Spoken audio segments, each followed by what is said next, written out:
Indigenous people sa Mindanao nananawagan sa pamahalaan ng pagsuporta ukol sa hindi pagtugon ng National Commission on Indigenous Peoples sa kanilang mga hinaing.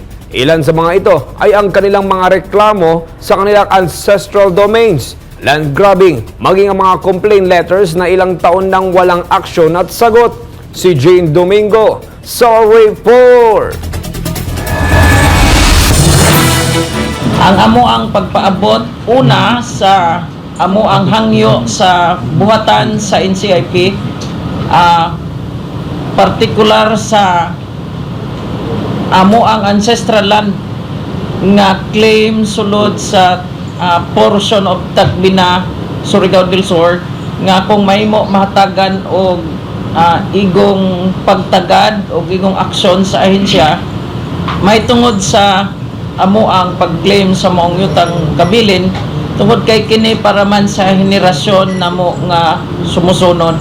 Akong ipadungog sa inyo tanan ang among mulo sa Barangay Aperuli, Davao de Oro, Mungkayo, nga makadaghan kami nag-complain dito sa NCIP may tungod sa among problema apan wala nila tagda. O ikaduha ang among mulo ngadto sa NCIP nga maunay nooy gi-validate nila kadtong walay mga clan.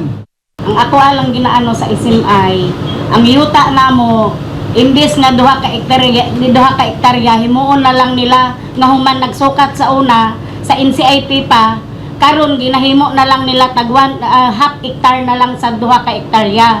Mao nang among ginamulo unya karon ginawala nila ang amo ang area. Wala gyud unya maadto mi sa Marbel sa NCIP sa Marbel wala jud mi ginaano ingnon pa ginaingon pa nila nga dito mo sa ano lang unya pati ang mga land tagalan sa isimay grabe gyud.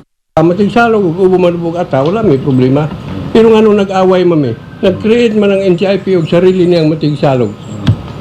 Kaya gipang-appoint nila nga ambot asa gikan itong mga tawhana. Anong na matigsalog daw? Nag-claim na sa Marilog. Mao na problema. Nangilog sa Lagyuta, double ceiling, triple ceiling, baligya, kapila ilugon, kapila ibaligya, pamatyon, lain ang pasanginlan. Nailaram ng problema. Murag nangawat ang tribo, munang giundang gani na muna nga mga buhat. Andun niabot pa sa punto nga tanan na lang nga mga krimen nga mahitabo sulod sa ancestral domain, tribo pasanginlan. Nga priso, daghang nga priso nga tribo senaryo gihimo sa gobyerno. So nay NCIP pero murag ang tabang sa NCIP diha sa tribo sa Kanti 260 sa San Francisco, Agusan del Sur wala gyud namo mabati. Nakabarakara amay kamalider ng tabang kanami. Nasa 60 leader ng katutubo na kumakatawan sa siyam na IP communities mula sa iba't ibang rehiyon sa Mindanao ang nagtipon sa Davao City upang ipahayag ang kanilang nagkakaisang pagtawag para sa tunay na pagbabago. Hiling ng mga delegasyon ng mga katutubo sa Mindanao Indigenous Peoples Council of Elders and Leaders na tulungan sila sa pag-secure ng dialogo sa 9th Commission ng National Commission on Indigenous Peoples o NCIP upang talakayin ang ilang mga isyu sa komunidad na nagkataong nasa Davao City para sa isang Commission and Bank session. Ayon sa grupo ay puro malas lang sumulat sa NCIP ukol sa kanilang mga issue at umaasa na mabibigyan ng pagkakataon na matalakay ang mga detalye at mabigyan ng kaukulang aksyon. Subalit hindi man lamang ito nabigyan ng pagkakataon o solusyon ng NCIP, kaya naman dinudulugan nila ito sa Execom ng MIPSEL. Nauna na nagsumite ang grupo ng mga kopya ng kanilang pinagsamang liham sa Central Office ng NCIP at sa Central Office ng Commission on Human Rights. Ayon sa dating NCIP chairman, matapos niyang magbitiw sa NCIP, ay pinili na lamang niyang manahimik. Subalit ngayon ay minarapat niyang magsalita sapagkat hindi na umano niya matiis ang mga nangyayari sa NCIP at sa mga katutubo.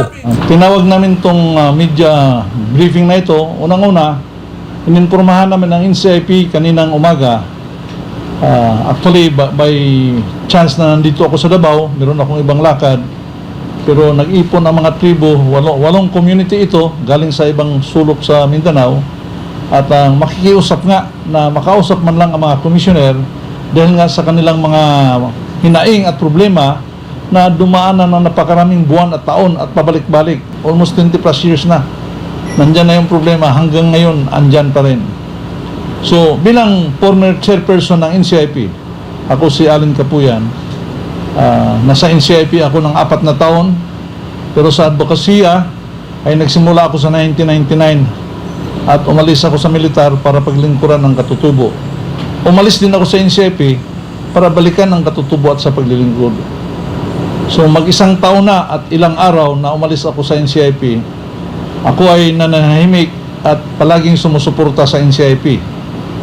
Ngunit sa nangyari ngayon, lalo na sa araw na ito, ay tinext ko lahat na 6 na commissioners, ang executive director, lahat na bureau directors at lahat na division chief.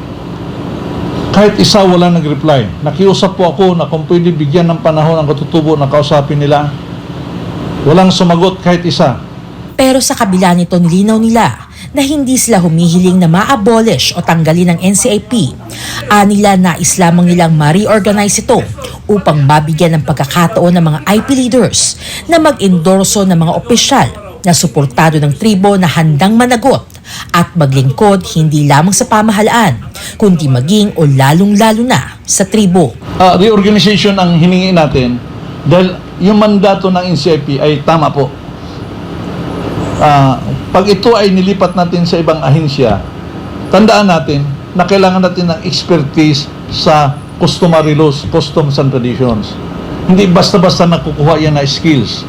Marami dyan sa NCIP na magagaling dyan at mababait. Kung yan ay ilipat natin sa kahit anong ahensya, paano na lang yung familiarity sa customaries? Magsimula ngayon sa zero. Wala akong alam na labanan na nakipagira sa gitna ng championship ng basketball na palitan mo yung buong team. So, ang aming panawagan ay reorganization. Reorganization na considered lahat na resign or mag-reapply para patas ang laban. At sa pag-reapply nila, dapat meron silang endorsement galing sa isang community. Na doon sa community, sila ay nanumpa na pag sila ay natanggap, ito ang kanilang gagawin na trabaho. Kasi iba yung sa civil service. Ayon pa sa ibang miyembro ng tribo, hindi umano pinapakinggan ang kanilang boses at hindi rin ginagalang ang customary law ng mga katutubo. Ang akong ipaabot unta nga kani madunggan maabot sa ato mga senador, congressman nga panahon na ang kabaguhan diri sa NCIP. Nganong nangayo kita kabaguhan kay kaning mga tao karon nga nagpadagan sa NCIP wala nagpulos.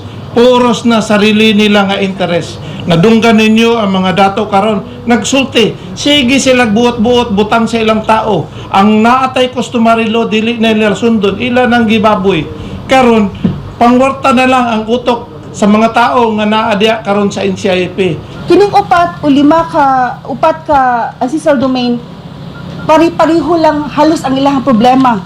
Rampant land selling, rampant land grabbing nga ginahimo ra pud sa atong mga pipila ka mga IP leaders nga anaa sa posisyon og uban pa og ang pagpangilog sa yuta o kanang overlapping sa boundaries og uban pa nga mga discrimination nga ilang nahiaguman sa mismong empleyado sa NCIP. Unta na maaksyonan sa madaling nga panahon kay kung madugay pa basin mahutdan na sila og yuta no sa pagpamaligya ra pud sa atong mga kaubanan nga tribo. Hinamon din ng mga ito ang mga kasalukuyang opisyal ng NCIP na magkaroon ng kahihiyan at isantabi na ang pansariling interes at pang-aabuso at tugunan ang tawag ng kasalukuyang administrasyon na bagong Pilipinas at tunay na pagbabago. Alam nyo, ang pag-aantay ay taon-taon na. So, lumalaki ang problema ng katutubo at lumalaki ang problema ng NCIP. Pero gusto kong ilagay sa balanse sa gitna. I-reorganize lamang. Tapos huwag galawin ang IPRA. Kasi kung galawin ang IPRA sa panahon na emotional tayo lahat sa situation na to, why not balikan muna ang IRR, yung implementing rules and regulations. Para sa Diyos at sa Pilipinas kong mahal, Jean Domingo, SM9 News. Marami pang balita sa pagbabalik ng SMNI News Blast.